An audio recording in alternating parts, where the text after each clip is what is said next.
Hello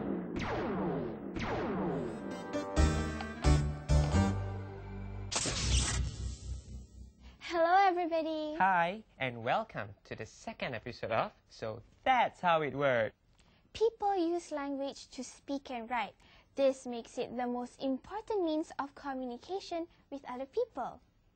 Communication is a complex process and an important part of our daily life. To express their thoughts and feelings, people use words, phrases, and sentences. Sometimes they even use sounds and gestures. When we speak or write, we use language to perform a number of functions. We can greet, clarify, deny, express sympathy, and so on. In other words, what we say or write usually has an intended meaning.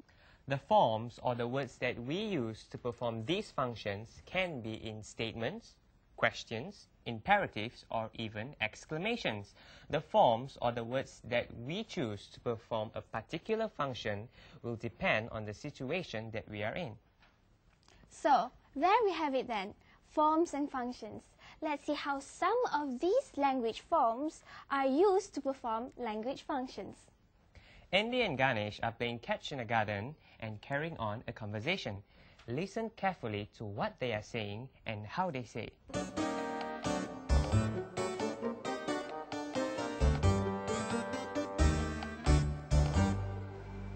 So we'll be meeting at the library tomorrow at 10 a.m., right? Yes, that's right. 10 in the morning. But I have to be back by 1 p.m. I beg your pardon? Oh, I said that I have to be back by 1 p.m. Why do you have to be home so early? Well, I've won an essay writing. Oh, I'm sorry. Could you say that again, please? Well, I said that I've won an essay writing competition and I have to get and claim my prize. Oh, that's great. Congratulations. Thank you. Would you like to come along with me? Oh, I'm sorry. I can't. I promised my father that I would help him paint the fence tomorrow afternoon. Oh, well, I'll call you when I get back, okay? Whoa! Where's the ball? I passed it to you. No, you didn't. I did. Hey, give us back our ball! Hey, give us back our ball! So, what language functions did the boys perform? And what did they say? What words or forms did they use? Do you remember Ganesh's reply when Andy asked him about their meeting at the library the next morning? No? Let me refresh your memory. So we'll be meeting at the library tomorrow at 10 a.m., right? Yes, that's right. 10 in the morning.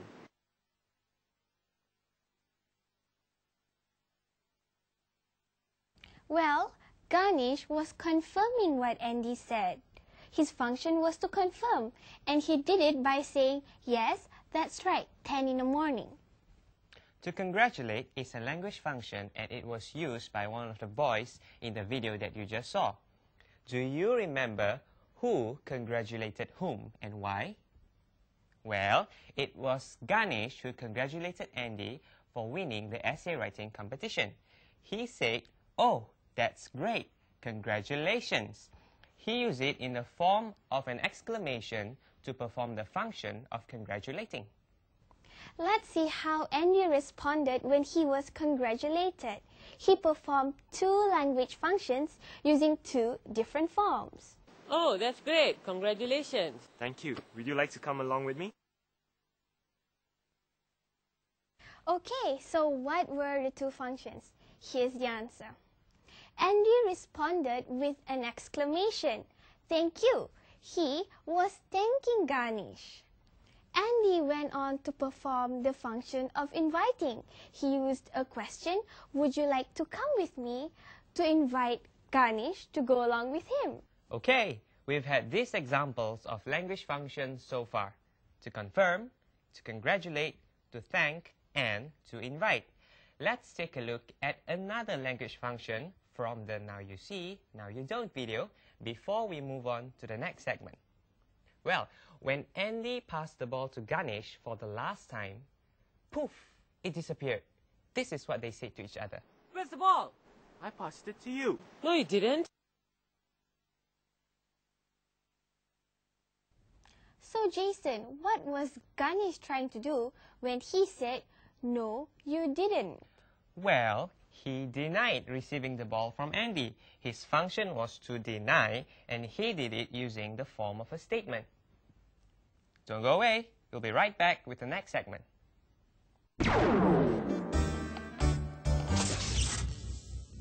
Reading stories, poems, novels, or plays allow us to see the world through the thoughts and experiences of other people.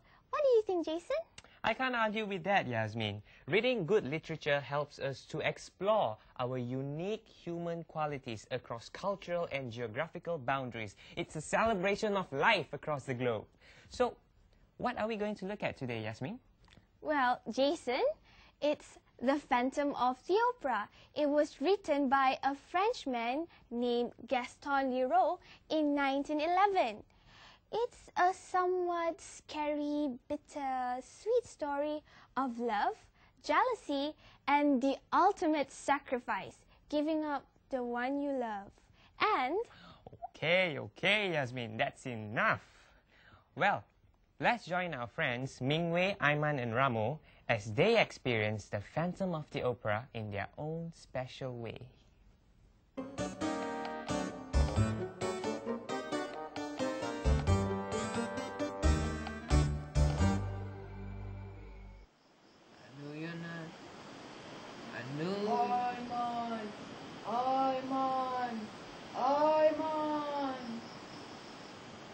I know you got the power to make me weak inside.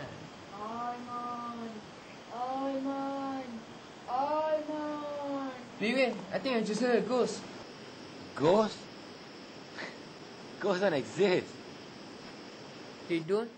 But I heard a voice calling my name. Aiman. It's just your imagination.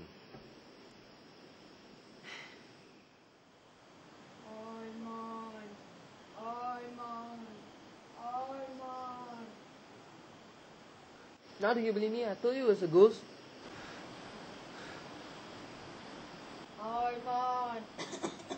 Hey. Wait a minute. Ghosts don't cough. But I know someone who does.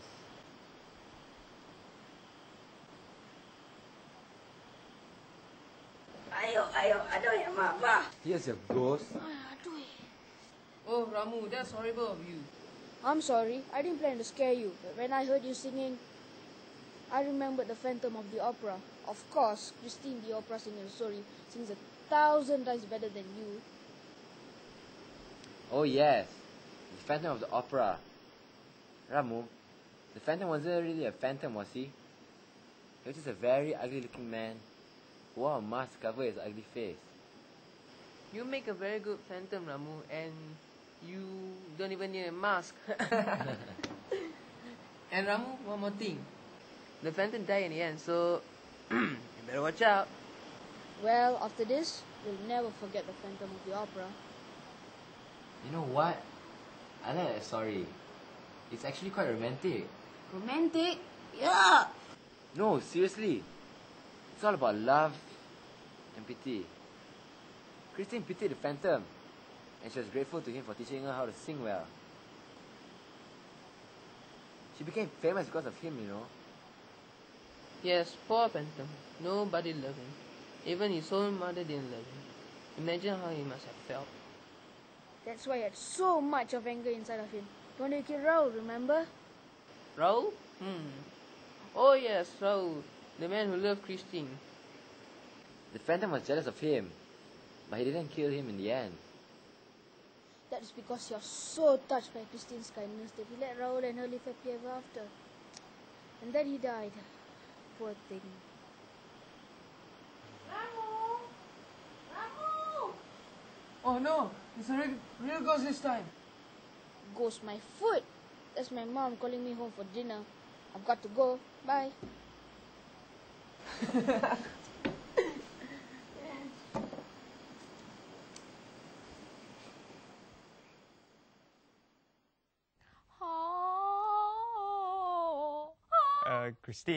Yasmin, One scary experience today is enough for me. Well, okay, Jason, I'll practice later. Well, you have just watched our friends engage in a conversation about the Phantom of the Opera. If you haven't read the novel, we would advise you to get it and read it today. Yes, I promise you that you will surely enjoy it. But a word of advice, do not read it in a dark, lonely place. And certainly not in an opera house. Just kidding! Jason, which character from the story do you like best? Well, I like Eric. I know he was scary and cruel and all that, but it was so touching in the end when he gave Christine the freedom to marry Raoul, the man that she loved. What a gentleman. And Yasmin, who's your favorite character? Christine. She was willing to give up the man she loved to save his life. What a sacrifice. She was willing to marry Eric to ensure Raoul's safety. What about you? Who's your favorite character? Don't go away. We'll be right back.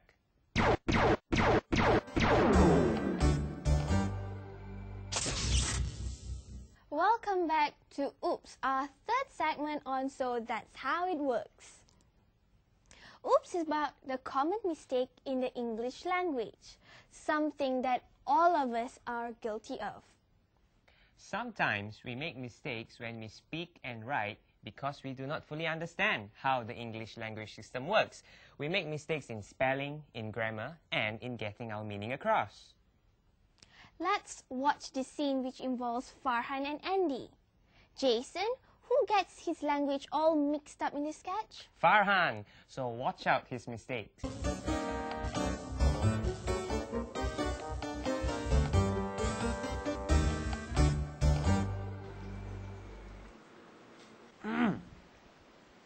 This is so good. Oh, really? Try this one. Why? Is it more better than this? Maybe just one. Thank you.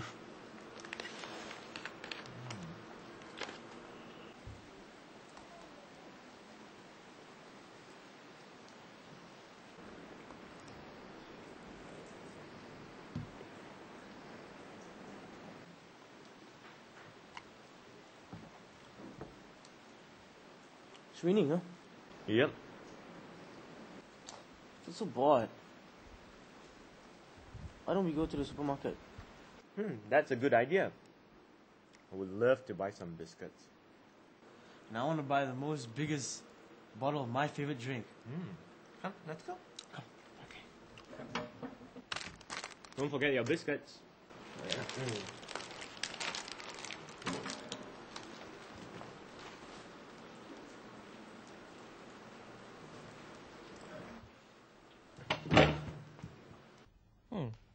How many mistakes did poor Farhan make, Yasmin? 2. He made 2 super mega mistakes. 2. And they were? Here's the first. Really? Try this one.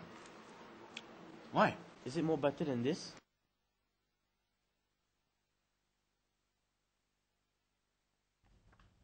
Better is an adjective. We use it to compare nouns. It is actually the comparative of the word good.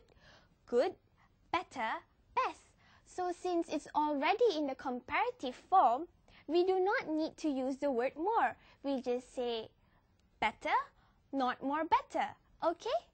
So this is what Farhan should have said. Why? Is it better than this?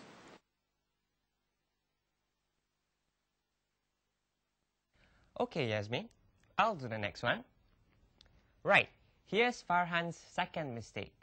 And I want to buy the most biggest bottle of my favorite drink.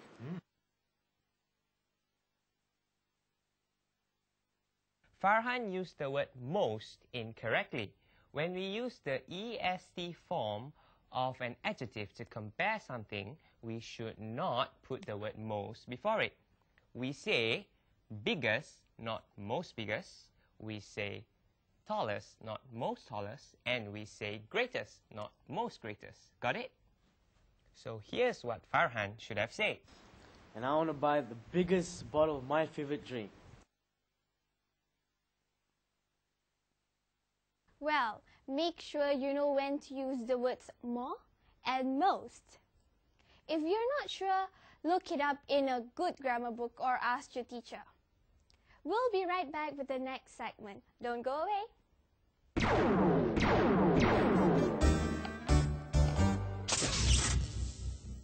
Okay, here we are in the final segment. Let's hear it in song. We are going to watch a video clip and listen to a song. It's called Bad Day Blues. It's about a bad day when everything went wrong. I woke up in the morning, I felt so good inside. The new day was just dawning, everything just seemed so right. And then without a warning, it all just fell apart. Here's what happened from the start. I tripped and fell, rolled down the stairs and hit the marble floor. I spun around so many times, then slammed into the door. I broke my nose, my leg and arms and my head. 7 bones. 7 bones. Poor guy. He reminds me of Jason. Yeah, thanks for pushing me down the stairs.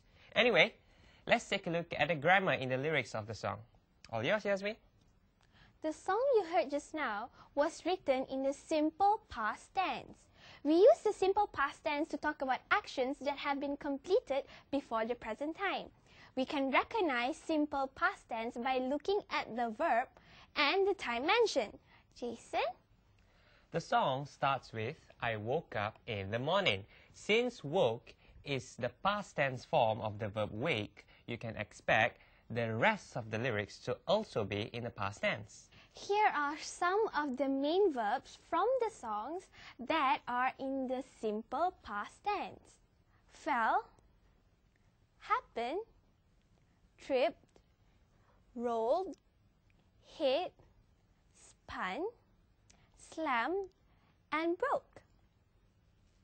The past tense form of the verb that you saw are of 2 types.